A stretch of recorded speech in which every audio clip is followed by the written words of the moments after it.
சிங்கம் ஒரு சிங்கம் எப்போ எதுலயும் பெக்யூலியர் தான். ஒரு முறை சிங்கம் கர்ஜிச்சதுன்னா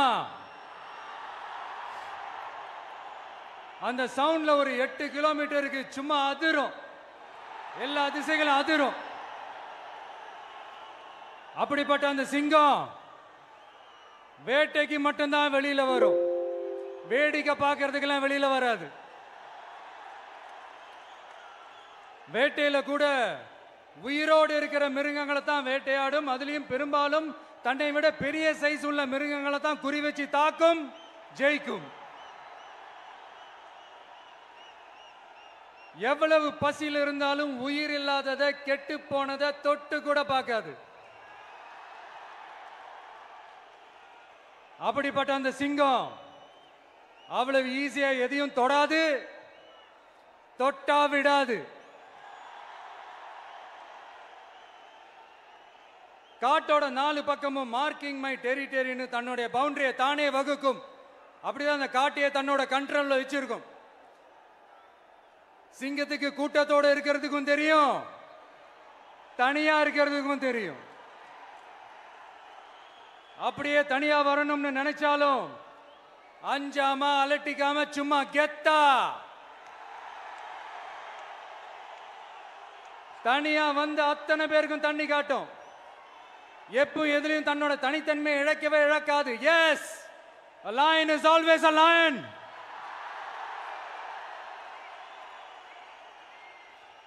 There are so many jackals and other animals in the forest, but there will be only one lion. And even if it is single, it will be the king of jungle. It is not only a description but also a clear declaration. சிங்கத்தை பத்தி பேசிட்டு நம்ம சிங்க குட்டிகளையும் சிங்க பெண்களையும் பத்தி நம்ம பேசாம இருக்க முடியுமா?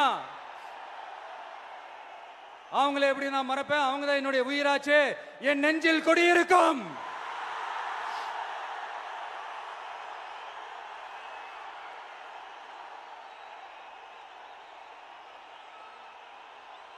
என்னுடைய தோழர்களுக்கும் தோழிகளுக்கும்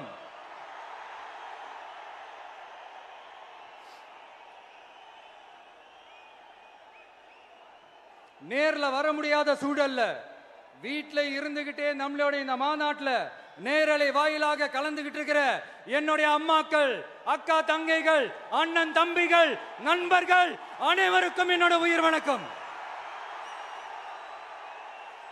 என்னோட உயிர் வணக்கம், என்னோட உயிர் வணக்கம்.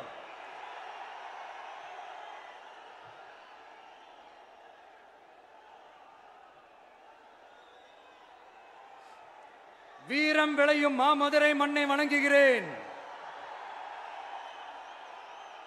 இந்த மதுரைனாலே உடனே ஞாபகத்துக்கு வரது சீறி பாஞ்சி துள்ளி குதிக்கிற யாருக்கும் அடங்காத காளைகள் விளையாடுற அலங்காநல்லூர் ஜல்லிக்கட்டு தான். நம்ம வைகை ஆறுதான் அழகர் ஆத்துல இறங்குற வைபவம். மதுரை மீனாட்சி அம்மன் இந்த மண்ணோட உண்மையான குணம், உணர்வு பூர்வமான மண் இது. அது மட்டும் இல்ல, இந்த மண்ணில் வாழ்ற மக்களும் அப்படித்தான் உணர்வு பூர்வமான ஆளுங்க. நான் இந்த மண்ணில் கால் எடுத்து வச்ச உடனே ஒரே ஒருத்தரை பத்தி தான் மனசுக்குள்ள ஓடிக்கிட்டே இருந்தது. அவர் யாருன்னு உங்களுக்கும் தெரிஞ்சிருக்கும். சினிமானாலும் சரி, அரசியல்னாலும் சரி, நமக்கு ரொம்ப ரொம்ப பிடிச்சது புரட்சி தலைவர் எம்ஜிஆர் அவர்கள் தான். அவரோட பழகிறதுக்கு எனக்கு வாய்ப்பு கிடைக்கல. ஆனா அவரை மாதிரியே குணம் கொண்ட என்னுடைய அண்ணன் புரட்சி கலைஞர் கேப்டன் விஜயகாந்த் அவர்களோட பழகிறதுக்கு எனக்கு நிறையவே வாய்ப்பு கிடைச்சது. அவரும் இந்த மதுரை மண்ணை சேர்ந்தவர் தானே, அவரை மறக்க முடியுமா? தமிழ்நாட்டு மக்கள் உணர்வுபூர்வமா உண்மையா நம்ம பக்கத்திலே நிக்கிறவங்க, அதுக்கு ஒரு மிகப்பெரிய அடையாளம் தான் இந்த மதுரை மண். நம்ம தமிழக வெற்றி கழகம் கையில் எடுத்திருக்கிற அரசியலும் அப்படித்தான். உண்மையான அரசியல், உணர்வு பூர்வமான அரசியல், நல்ல அரசியல், நல்லவங்களுக்கான அரசியல், நாட்டு மக்களுக்கான அரசியல், நல்லது மட்டுமே செய்கிற அரசியல்.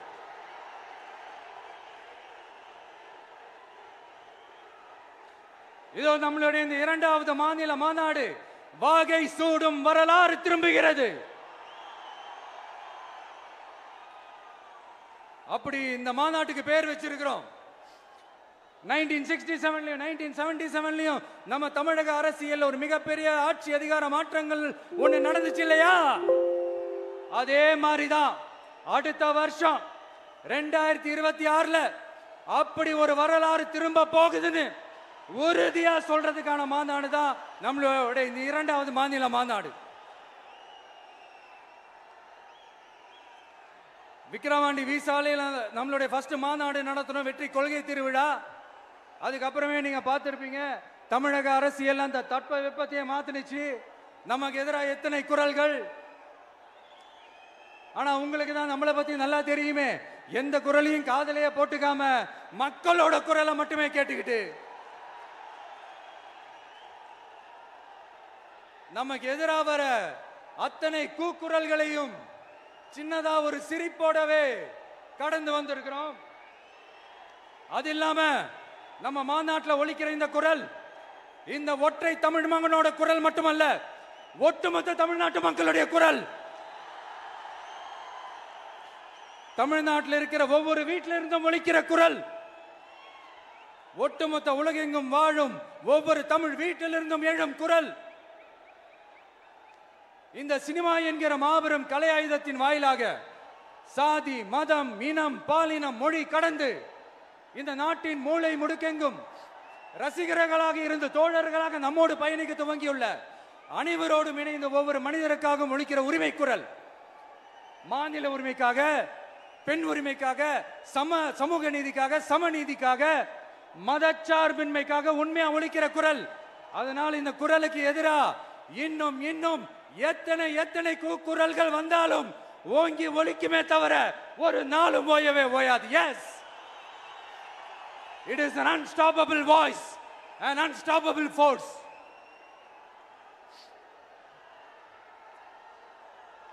நம்ம அரசியலுக்கு வர்றதுக்கு முன்னாடி அட இவரெல்லாம் வரமாட்டாரியா, அவரே வரல, இவரே வரல, இவருங்க வர போறாரு அப்படின்ட்டு நிறைய பேர் ஜோஷியம் சொன்னாங்க.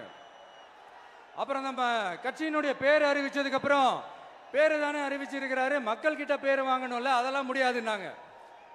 அப்புறம் ரொம்ப முக்கியமா மாநாடுலாம் எவ்வளவு பெரிய விஷயம், அதெல்லாம் இவர் ஒத்தால எப்படி பண்ண முடியும், சும்மா பக்கத்தில் புசியானதை வச்சுக்கிட்டு மாநாடுல எப்படி நடத்தி காட்ட முடியும், அதெல்லாம் அவங்களால முடியாது.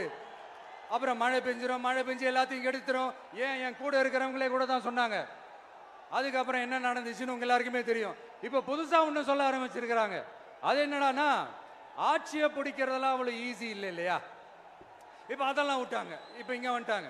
இவர் நேரா ஷூட்டிங்ல இருந்து வருவாராம், வந்து ஆட்சியை பிடிப்பாராம். அது எப்படி இவராலே முடியும், அவராலே முடியல, இவராலே முடியல, அவருக்கு அத்தனை வருஷம் ஆச்சு, இவராலே எப்படி முடியும்ட்டு ஒரு பக்கம். இன்னொரு பக்கம் கூட்டம்லாம் ஓகே தான், அது எப்படி ஓட்டா மாறும் அப்படின்றது இன்னொரு பக்கம். இப்படி கதை, திரைக்கதை, வசனம், இயக்கம், பாடல்கள்,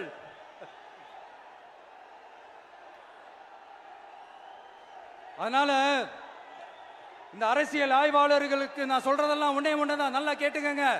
இந்த விஜய் ஏதோ இந்த பல லட்சம் பேர் கூடுற கூட்டத்தில் மட்டுமே இருக்கிறாரு அப்படின்னு மட்டும் தப்பு கணக்கு போட்டாதீங்க. ஏன்னா நம்மளுடைய இந்த கூட்டம் வெறும் ஓட்டா மட்டும் இல்லைங்க, வரப்போற தேர்தலில் மக்கள் விரோத ஆட்சியாளர்களுக்கு நாம வைக்க போற வேட்டா, நம்மளை கோட்டைக்கு அனுப்ப போற ரூட்டா இருக்க போதுன்னு சீக்கிரமாவே தெரிஞ்சுப்பீங்க. ஏன்னா கோடிக்கணக்கானவங்களோட ஹார்ட்லயும் வீட்லயும் ஏற்கனவே ஆல்ரெடி உயிரா, உணர்வா, உறவா இருக்கிறோம். நம்மளுடைய கனெக்ட் எல்லாம் வெறும் மக்களோட மட்டும்தான். நாம யாருன்னு அவங்களுக்கு தெரியும், அவங்க யாருன்னு நமக்கு தெரியும். நாமளும் நம்ம மக்களும் எப்படி இருக்கிறோம்னு எதிரிங்களுக்கு நல்லாவே தெரியும். இருந்தாலும் இந்த விஜய் எதுக்குப்பா வந்திருக்கிறாரு, இவர் என்ன புதுசா என்ன திட்டம்லாம் சொல்லிட்டாரு அப்படின்னு வேற நிறைய கேள்விகள். இந்த சொல்றேன் தெரிஞ்சுக்கங்க. பெண் குழந்தைகள், பெண்கள் மற்றும் வயசானவங்களோட பாதுகாப்புல தான் நம்ம பிரையாரிட்டியே. அடுத்து இளைஞர்கள், உழவர்கள், உழைப்பாளர்கள், நெசவாளர்கள், மீனவர்கள், ஆதரவற்ற முதியோர்கள், மாற்றுத்திறனாளிகள், மூன்றாம் பால் இனத்தவர்கள்னு இன்னும் யாருக்கெல்லாம் கவர்மெண்டோட ஒரு ஸ்பெஷல் அட்டென்ஷன் தேவையோ அவங்க எல்லாருக்குமான ஒரு கவர்மெண்ட் அமைக்கிறது தான் நம்ம இலக்கே. நான் ஏற்கனவே சொன்னது தான் இங்க நான் திரும்பவும் சொல்றேன். நம்மளுடைய இந்த தமிழக வெற்றி கழகம் ஏதோ அரசியல் ஆதாயத்துக்காக தொடங்கப்பட்ட கட்சியெல்லாம் கிடையாதுங்க. கொள்கை கோட்பாடுகளோடு தந்தை பெரியார், பெருந்தலைவர் காமராஜர், அண்ணல் அம்பேத்கர், வீரமங்க வேலு நாச்சியார், மக்கள் சேவகர் அஞ்சலை அம்மாள், நம்மளுடைய 5 கொள்கை தலைவர்களோட வழிகாட்டுதல்களோடு தொடங்கப்பட்ட கட்சி. நம்ம ஸ்டாண்ட்ல நாம எப்பவுமே ஸ்ட்ராங்கா தாங்க இருக்கிறோம். அதுல எந்த மாற்றத்துக்கோ எந்த சமரசத்துக்கோ துளி கூட இடமில்லை. நம்மளுடைய ஒரே கொள்கை எதிரி பாஜக தான். நம்மளுடைய ஒரே அரசியல் எதிரி திமுக தான். எப்படி? நம்மளுடைய ஒரே கொள்கை எதிரி, நம்மளுடைய ஒரே அரசியல் எதிரி ஏதோ அண்டர் கிரவுண்ட் ஆதாயத்துக்காக டீல் போட்டுக்கிட்டு டீல் பேசிக்கிட்டு இந்த அலையன்ஸ் வச்சுக்கிட்டு இந்த ஊரை ஏமாத்துற கட்சி எல்லாம் நம்ம டிவிக்கே கிடையாதுங்க. யாருக்காகவும் எதுக்காகவும் எந்த பயமும் கிடையாது. மாபெரும் பெண்கள் சக்தி நம்மளோட இருக்கிறாங்க, மாபெரும் இளைஞர்கள் சக்தி நம்மளோட இருக்கிறாங்க, ஒட்டுமொத்த தமிழ்நாட்டு மக்களுடைய சக்தி நம்மளோட நிக்கிறாங்க. அப்படி இருக்கும்போது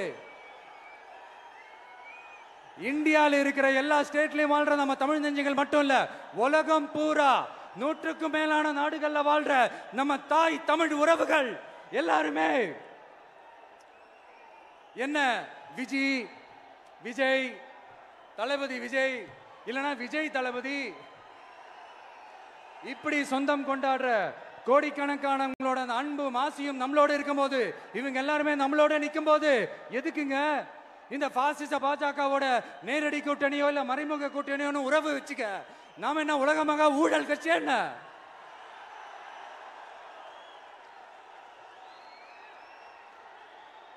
நம்மளை பத்தி சின்னதா ஒரு உண்மை ஒண்ணு சொல்லலாமா? என்னடா இவர் வாயால இப்படி சொல்றாருன்ட்டு யாரும் தவறா நினைச்சுக்க வேணாம். ஏன்னா இது ஒரு விதத்துல ஒரு ஃபேக்டும் கூட. அதனாலதான் நான் சொல்லணும்னு ஆசைப்படுறேன். நம்ம யார் தெரியும்ல? நாம எல்லாருமே சொல்றேன். நாம யார் தெரியும்ல? இந்தியாவின் மாபெரும் மக்கள் சக்தி கொண்ட ஒரு மகத்தான வெகுஜன மக்கள் படை.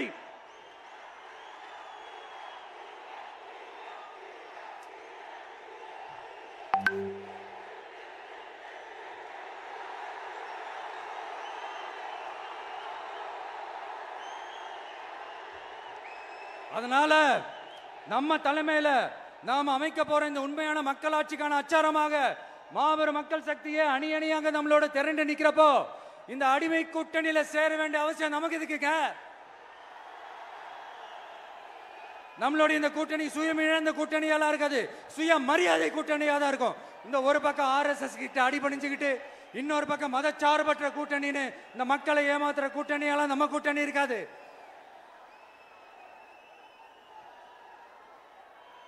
நான் இப்பவும் சொல்றேன், நம்மளை நம்பி வர்றவங்களுக்கு ஆட்சியிலும் அதிகாரத்திலும் உறுதியாக பங்களிப்பு செய்யப்படும். உடனே இந்த கேள்விகள்லாம் வரும். அப்ப யாரு கூட்டணி, யாரு வரா, யாரு போறா, இந்த கேள்விகள்லாம் வரும். இந்த கேள்விகளுக்கெல்லாம் ஒரே ஒரு பதில் தான், சஸ்பென்ஸ்ல சஞ்சாரம் செய்யுங்க. ஆனா ஒண்ணு, 2026ல 2 பேருக்கு நடுவுல தான் போட்டியே. ஒன்னு டிவிகே, இன்னொன்னு டிஎம்கே. இந்த போட்டி எப்படி இருக்க போதுன்னா, இந்த அலையன்ஸை வச்சு எப்படியாவது நம்ம தப்பிச்சிடலாம். என்ன இந்த பழைய இந்த மேத்தமேட்டிக்ஸ், அரித்மேட்டிக்ஸ் இதெல்லாம் வச்சு எப்படியாவது நம்ம தப்பிச்சிடலாம் அப்படின்னு நினைக்கிறவங்களோட அந்த கனவு ஒரு நாளும் மைப்படாது. சரி, இப்ப நம்ம வேற ஒரு ஏரியாவுக்கு ஒண்ணு வருவோம். எதிர்காலம் வரும், என் கடமை வரும், இந்த கூட்டத்தின் ஆட்டத்தை ஒழிப்பேன்.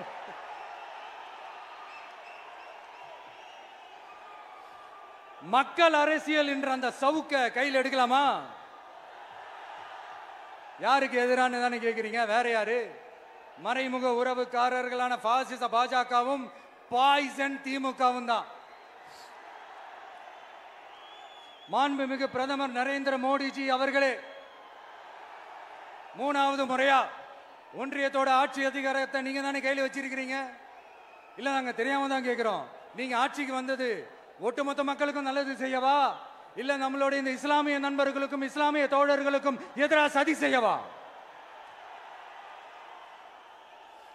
மக்களுக்கு உங்ககிட்ட கேட்கறதுக்குன்னு ஏராளமான கேள்விகள் இருக்குது.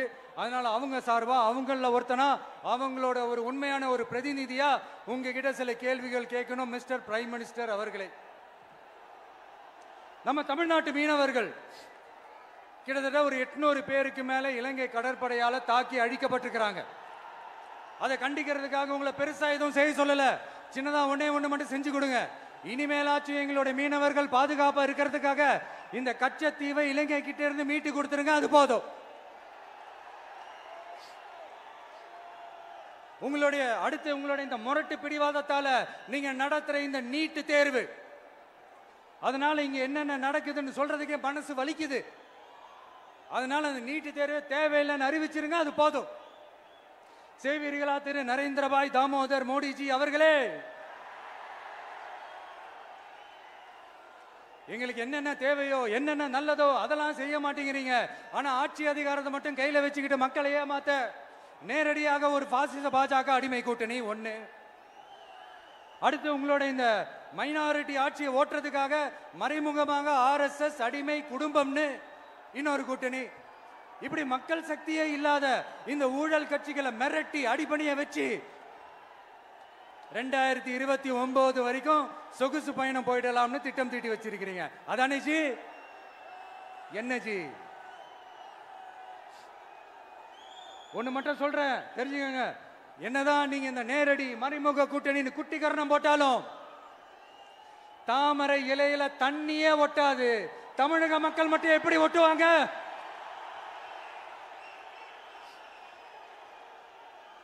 இங்க ஒரு MP சீட்டு கூட தரலன்றதுக்காக தமிழ்நாட்டுக்கும் தமிழ்நாட்டு மக்களுக்கும் எதுவுமே செய்யாம ஓரவஞ்சனை செய்யுது இந்த ஒன்றிய பாஜக அரசு.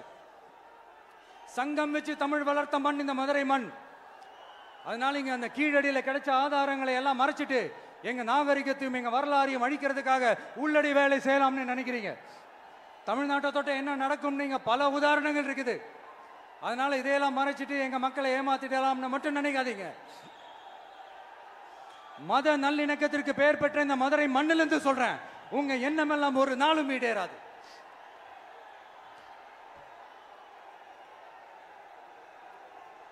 எம்ஜிஆர்னா யார் தெரியும்ல? அவரு மாஸ்னா என்னன்னு தெரியும்ல? அவர் உயிரோடு இருக்கிற வரைக்கும் அந்த CM சீட்டை பத்தி ஒருத்தராலையும் நினைச்சு கூட பார்க்க முடியல, கனவு கூட காண முடியல.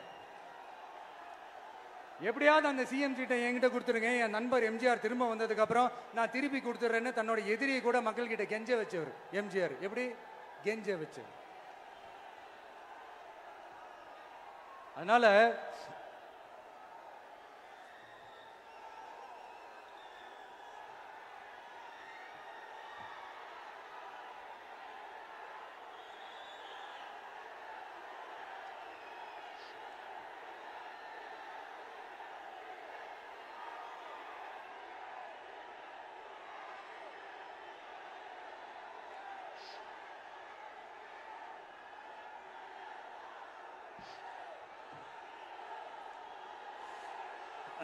ஆனா இப்போ அவர் ஆரம்பிச்ச அந்த கட்சியை, எம்ஜிஆர் அவர்கள் ஆரம்பிச்ச அந்த கட்சியை கட்டி காக்கிறது யாரு? இன்னைக்கு அந்த கட்சி எப்படி இருக்குது அதை நான் சொல்லிதான் உங்களுக்கு தெரியணுமா? அப்பாவி தொண்டர்கள் அதை வெளியில சொல்ல முடியாம வேதனையில தவிக்கிறாங்க. 2026 சட்டமன்ற தேர்தலில் யாருக்கு ஓட்டு போடணும், எப்படிப்பட்ட ஆட்சி இங்க அமையணும்னு அந்த அப்பழுக்கற்ற அந்த தொண்டர்களுக்கும் ரொம்ப நல்லாவே தெரியும். அதனால என்ன வேஷம் போட்டுக்கிட்டு பாஜக இங்க தமிழ்நாட்டுக்குள்ள வந்தாலும் அவங்க வித்தை எல்லாம் இங்க வேலைக்கே ஆகாது. இப்படி பொருந்தா கூட்டணியா இந்த பாஜக கூட்டணி இருக்கிறதுனால இப்ப ஆட்சியில இருக்கிற இந்த வெற்றி விளம்பர மாடல் திமுக என்ன செய்துன்னு தெரியும்ல? பாஜகவோட உள்ளுக்குள்ள ஒரு உறவை ஒண்ணு வச்சுக்கிட்டு வெளியில எதிர்க்கிற மாதிரி ஒரு டிராமா ஒண்ணு பண்ணிக்கிட்டு எதிர்கட்சியா இருந்தா போங்க மோடின்னு பலூன் விடுறது, ஆளுங்கட்சியா இருந்தா வாங்க மோடின்னு கொடை பிடிச்சுக்கிட்டு கும்பிடு போடுறது. இது மட்டுமா? ஒரு ரைடுன்னு ஒன்று வந்துட்டா போதும், இது வரைக்கும் போகவே போகாத ஒரு மீட்டிங், அதை காரணம் காட்டி டெல்லிக்கு போறது, அங்க ஒரு சீக்ரெட் மீட்டிங் நடத்துறது. நல்லா நோட் பண்ணணும் மக்களே, அந்த மீட்டிங் அப்புறம் இந்த இஷ்யூ அப்படியே காணாம போயிருக்குமே. அதேதான் Stalin uncle, what uncle is very wrong uncle.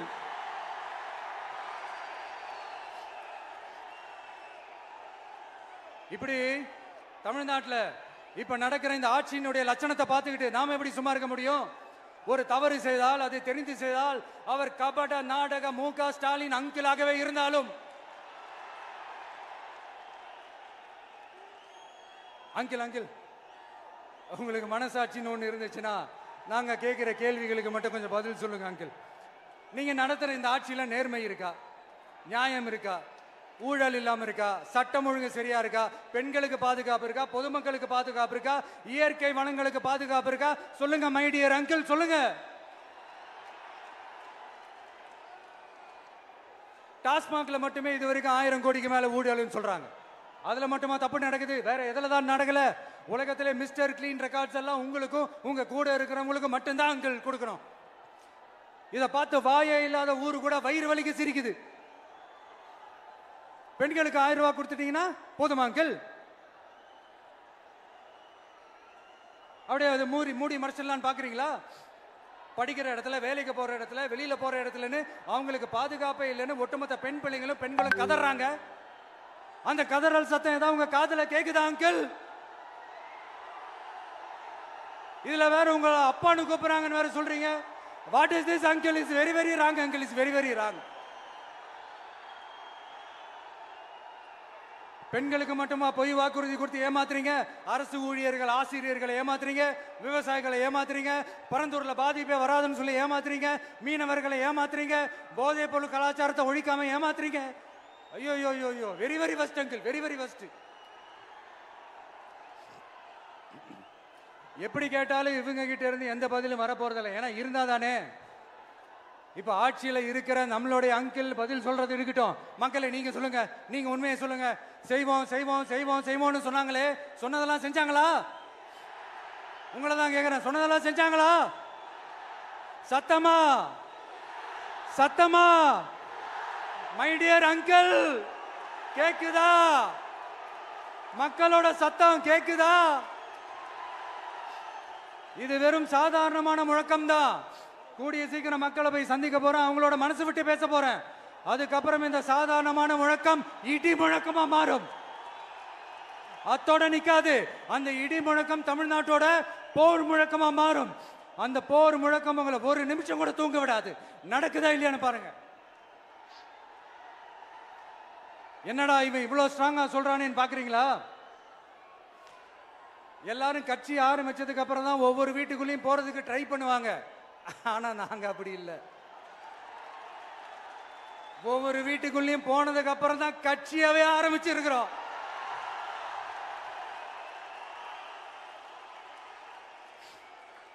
அதனால ஒட்டுமொத்தமா எல்லாருமா சேர்ந்து இந்த திமுக ஆட்சிய, கபட நாடக திமுக ஆட்சிய 2026 தேர்தலில் வீட்டுக்கு அனுப்புறோம்.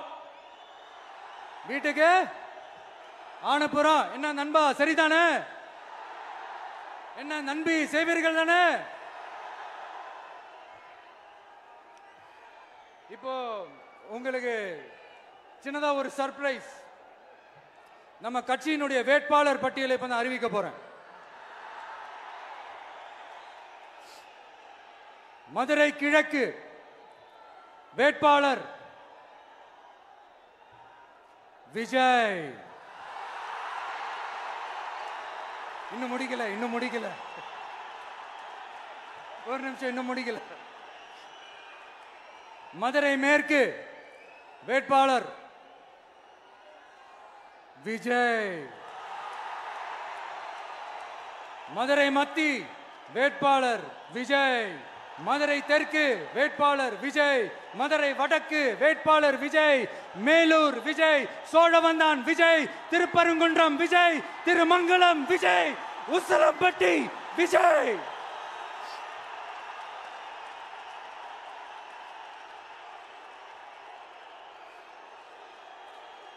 என்னடா எல்லா தொகுதியிலையும் ஒரே வேட்பாளர்னு பாக்குறீங்களா? 234 தொகுதியிலையும் இந்த விஜய் தான், அதாவது உங்க விஜய் தான் உங்க சின்னம். இன்னும் சிம்பிளா சொல்லணும்னா உங்க வீட்டில் இருக்கிற ஒருத்தர் தான் வேட்பாளரா நிக்க போறாங்க. அந்த வேட்பாளரும் நானும் வேறு வேறு இல்லை. நீங்க அவருக்கு ஓட்டு போட்டீங்கன்னா எனக்கு ஓட்டு போட்ட மாதிரி, இந்த முகத்துக்காக நீங்க ஓட்டு போட்டீங்கன்னா உங்க வீட்டில் இருக்கிற உங்களுடைய வேட்பாளர் ஜெயிச்ச மாதிரி. என்னடா இவர் ஏதோ ஓவரா சொல்றாருன்னு நினைக்க வேணாம். பிராக்டிக்கலா அப்படிதான் இருக்கும், அப்படிதான் இருக்கணும். நீங்களும் அப்படிதான் நினைப்பீங்கன்னு நான் நம்புறேன். ஏன்னா இது நம்மளை விட நம்ம எதிரிங்களுக்கு இன்னும் நல்லாவே தெரியும். அதனால எல்லா இந்த அதிகார பலம் எல்லாத்தையும் தூக்கிட்டு வந்துருவாங்க. வரட்டும், பாத்துக்கலாம். TVK will take it, TVK will meet it, TVK will compete with it and TVK will conquer it, TVK will conquer it.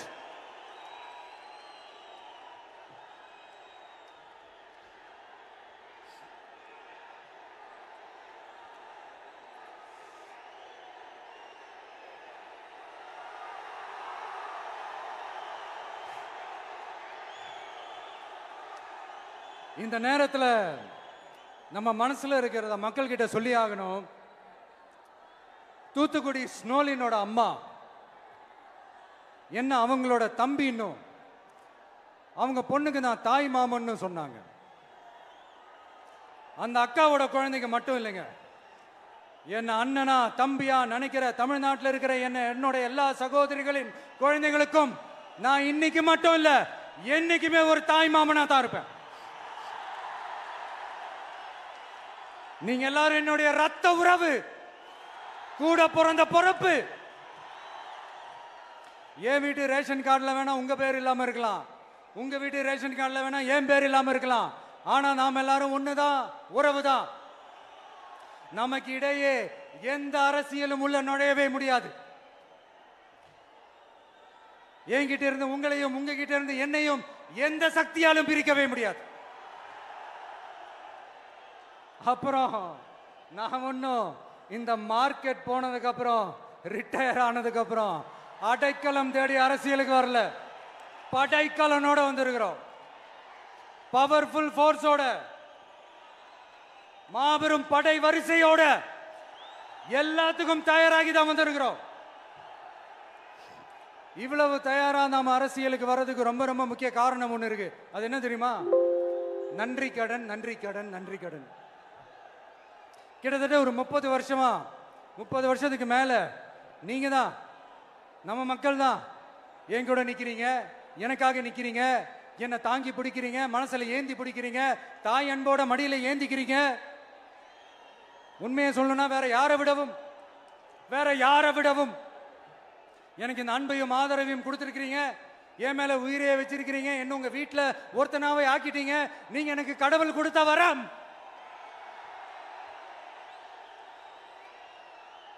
உலகம் பூரா நமக்காக நம்ம கூட நிக்கிற நம்ம மக்களை நான் எப்படி மறப்பேன்? நான் என் லைஃப்ல ரொம்ப உயிரா நினைக்கிறது பெண்களை, குழந்தைங்களை, இளைஞர்களை, உழைக்கிற மக்களை தான். இவங்க தான் நம்மளோட வகைரா. இதை பார்த்து தான் நம்மளோட எதிரிகளுக்கு பத்தி எரியுது. அதுக்காக நாம் என்ன செய்ய முடியும்? அதனால நம்ம உறவுகளை, சொந்தத்தை, வகைராவை யாருக்காகவும் எதுக்காகவும் விட்டு கொடுக்க முடியாது இல்லையா? Here at this moment among this August gathering, I want to open my heart and say I enjoy people, I respect people, I worship people.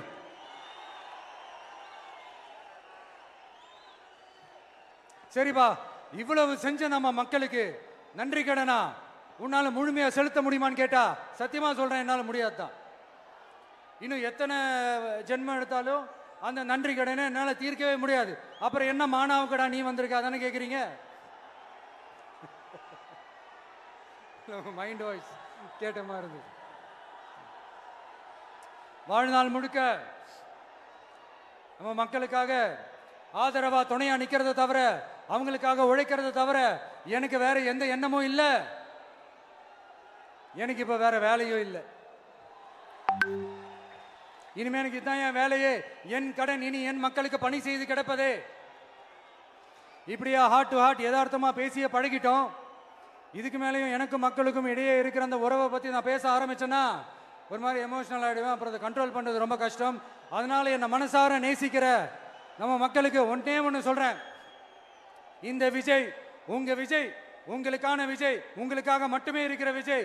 உங்க கூட நிக்க, உங்களுக்காக நிக்க, உண்மையா நிக்க, உணர்வோட நிக்க, உறுதியா நிக்க, உங்க கூட பேச, உங்களுக்காக பேச, உண்மையா பேச, உணர்வோட பேச, உறுதியா பேச, உங்களுக்காக சேவை செய்ய உங்க விஜய் நான் வர.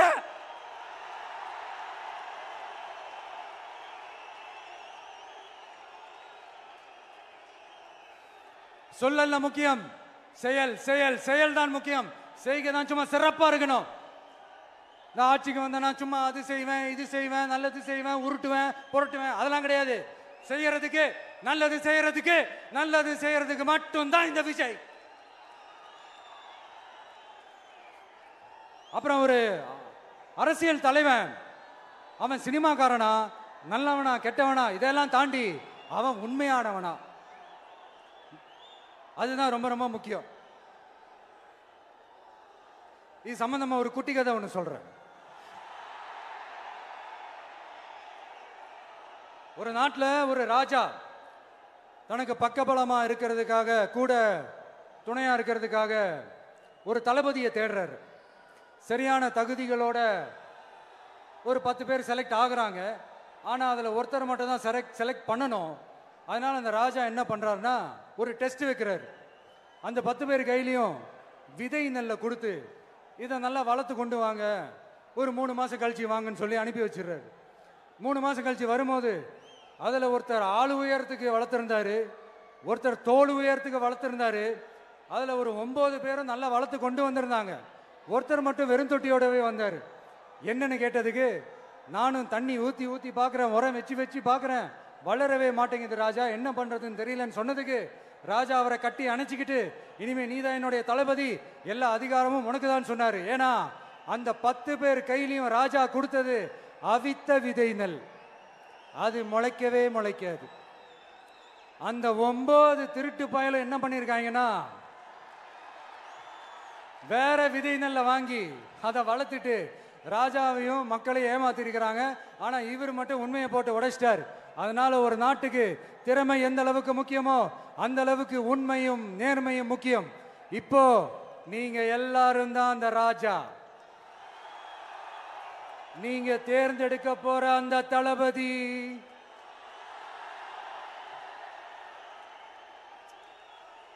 சும்மா சினிமாக்காரன் சினிமாக்காரன் சினிமாக்காரன். அம்பேத்கர் அவர்களை தோக்கடிச்சது சினிமாக்காரன் இல்ல, அரசியல்வாதி. காமராஜர் அவர்களை தோக்கடிச்சது, இங்க விருதுநகர் பகுதியில் தோக்கடிச்சது சினிமாக்காரன் இல்ல, இன்னொரு அரசியல்வாதி. இன்னைக்கும் நம்ம கூட வாழ்ந்துட்டு இருக்கிற நல்ல கண்ணு ஐயாவை தோக்கடிச்சது சினிமாக்காரன் இல்ல, அரசியல்வாதி. இப்படிப்பட்ட நல்ல நல்ல தலைவர்களை எதிர்த்து நின்று தோக்கடிக்கணும்னு அந்த எண்ணத்தை உருவாக்குனது சினிமாக்காரன் இல்ல, அரசியல்வாதி. அதனால எல்லா அரசியல்வாதியும் அறிவாளியும் கிடையாது, எல்லா சினிமாக்காரனும் முட்டாளும் கிடையாது. கான்பிடண்டா இருங்க, நல்லதே நடக்கும், வெற்றி நிச்சயம். மீண்டும் சந்திக்கும் வரை நன்றி, வணக்கம்.